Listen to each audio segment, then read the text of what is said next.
Shalom, everybody. My name is Rabbi Josh. I'm the rabbi of Tikvat Ami, Messianic Synagogue in Tallahassee, Florida.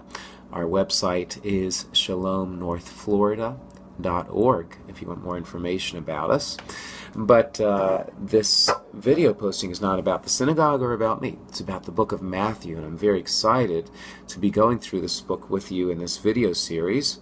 The goal of the video series is to be both deep but also accessible. I want those who are new to the book of Matthew, maybe never even read it before, to get something out of this video series. At the same time, perhaps you've been a reader of the New Covenant, the New Testament, for quite a while. I want you to be able to get something new out of it, something deep. So with that in mind, let's go ahead and get started. We'll take a look here at our first verse, Matthew 1, verse 1. A record of the genealogy of Yeshua the Messiah, the son of David, the son of Abraham. There is so much here that we need to discuss, so let's dig right into it. First of all, you'll see from the verse a record of the genealogy of Yeshua the Messiah. It says Messiah here. Well, our earliest transcripts of the book are in Greek, so it actually would be Christos. There is a debate whether Matthew was originally written in Hebrew or Aramaic or Greek. And we're going to discuss the Greek at times, just because that's the earliest transcripts that we have. And in my opinion, it was probably written in Greek. Others will disagree with that, some vehemently. However, you'll also see that I have the Hebrew here, Mashiach. Okay? And why the Hebrew, if our transcripts are in Greek? Because the Hebrew thought is behind the book of Matthew. Matthew is a Jewish writer. Yeshua was the Jewish Messiah. The background is the Jewish scriptures, the Hebrew scriptures. Everything about the book is Jewish. And so if we don't talk about the Jewish background, the Jewish thought, some of the Jewish terms behind the Greek, we won't fully understand it. Now, Christos, Mashiach, means anointed. Anointed for what? Well, in the Hebrew scriptures, the Tanakh, or the Old Testament as Christians call it, 3 different castes were anointed. Priests were anointed. Prophets were sometimes anointed for their position, and kings were anointed for their position. Leviticus 4:3 gives us an example of priests being anointed. It says, if the anointed priest sins so as to bring guilt on the people, then let him offer for his sin which he has sinned a young bull without defect to the Lord for a sin offering. Now the point there is not that I want to dig deeply into that verse, but just simply that the priest is anointed. In fact, the Hebrew there behind anointed is Mashiach. So priests were anointed. Prophets were sometimes anointed. 1 Kings 19:16. God speaking to Elijah, and he says, anoint Jehu the son of Nimshi to be king over Israel, and anoint Elisha the son of Shaphat to be prophet in your place. So there we have in 1 Kings 19:16 Elijah anointing a replacement for himself, so that we see that prophets were anointed sometimes. Kings were definitely anointed. 1 Samuel 16:13. Then Samuel took the horn of oil and anointed him, meaning David, in the middle of his brothers. Then the Lord's Spirit came mightily on David from that day forward. To be anointed means you're set apart for a particular role, a priestly role, a prophetic role, a kingly role. And it's this kingly sense that that is the most important at this point, although Yeshua is going to completely fulfill all three of these roles. He is going to be the perfect priest, the perfect high priest, the perfect prophet, and the perfect king. And so he's going to fulfill all these roles. Right now, we know that the king, his role as king, is what Matthew is emphasizing. Part of the reason we know that is because if we go back to our verse here, we see it says, the son of David. So Yeshua as the son of David. David, of course, Israel's ideal king in many senses.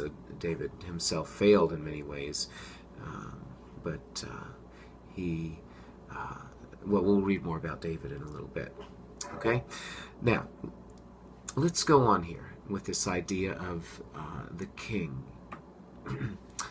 2 Samuel 7, 8 through 16. This is when David is talking to the prophet Nathan, and he's talking to Nathan about building a temple for the Lord. He's saying, look, I live in this great palace of cedar, and yet the Lord's house is a tent. I want to build him a temple. And Nathan hears from the Lord and comes back and says, you're not to build the temple. Your son will. But he gives David these wonderful promises. David, you wanted to do these wonderful things for the Lord. Now look what the Lord is going to do for you. So let's read here. Now therefore tell my servant David this, the Lord of hosts says, I took you from the sheep pen and from following the sheep, to be prince over my people, over Israel. I have been with you wherever you went, and have cut off all your enemies from before you. I will make you a great name, like the name of the great ones who are in the earth. I will appoint a place for my people Israel, and will plant them, that they may dwell in their own place, and be moved no more. The children of wickedness will not afflict them any more, as at the first, and as from the day I commanded judges to be over my people Israel. I will cause you to rest from all your enemies. Moreover, the Lord tells you that the Lord will make you a house. Okay, so David wanted to make the house for the Lord. The Lord saying, I'm going to make you a house, David. When your days are fulfilled and you sleep with your fathers, in other words, when David dies, I will set up your offspring after you, who will proceed out of your body, and I will establish his kingdom. He will build a house for my name, and I will establish the throne of his kingdom forever. That's going to be important there. I will be his father, and he will be my son. If he commits iniquity, I will chasten him with the rod of men, and with the stripes of the children of men. But my loving kindness will not depart from him, as I took it from Saul, whom I put away before you. Your house and your kingdom will be made sure forever before you. Your throne will be established forever. All right, pretty heady stuff here. David, your throne's going to last forever. Okay? And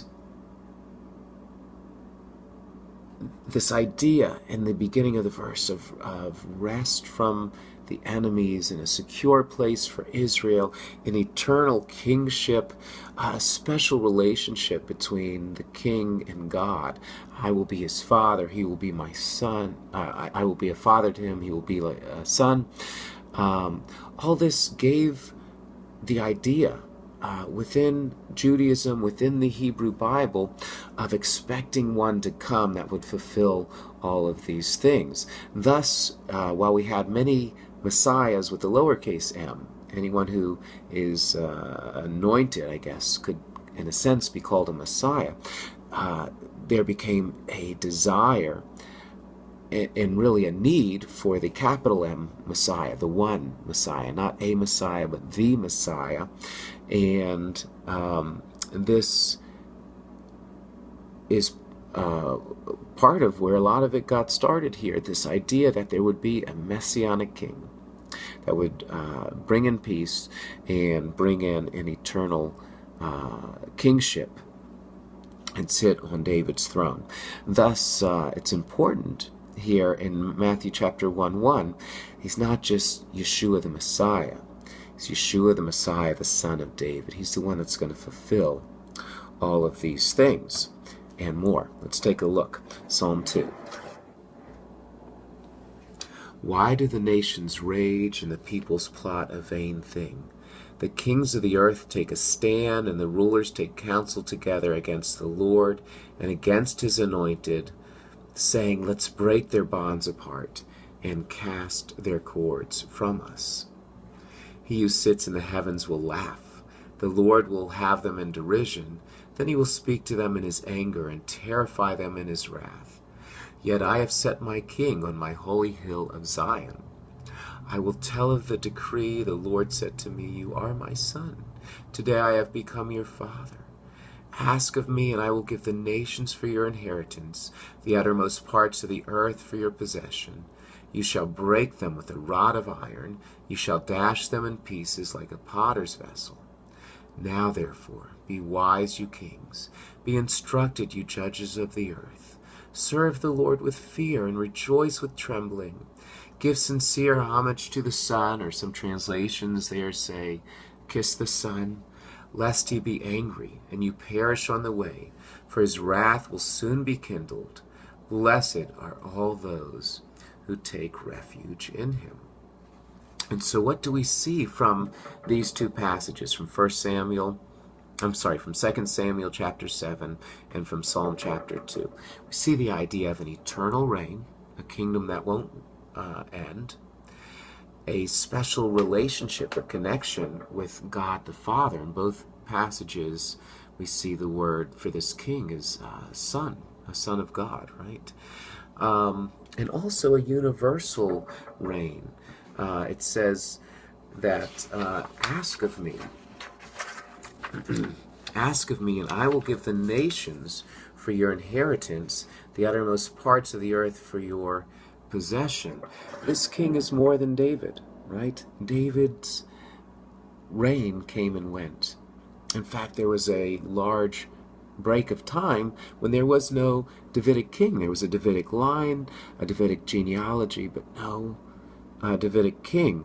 Who is able to step in and be the Davidic king, to set up an eternal kingdom, to be so close with God as to be called God's son? Now, I know that that's often taken a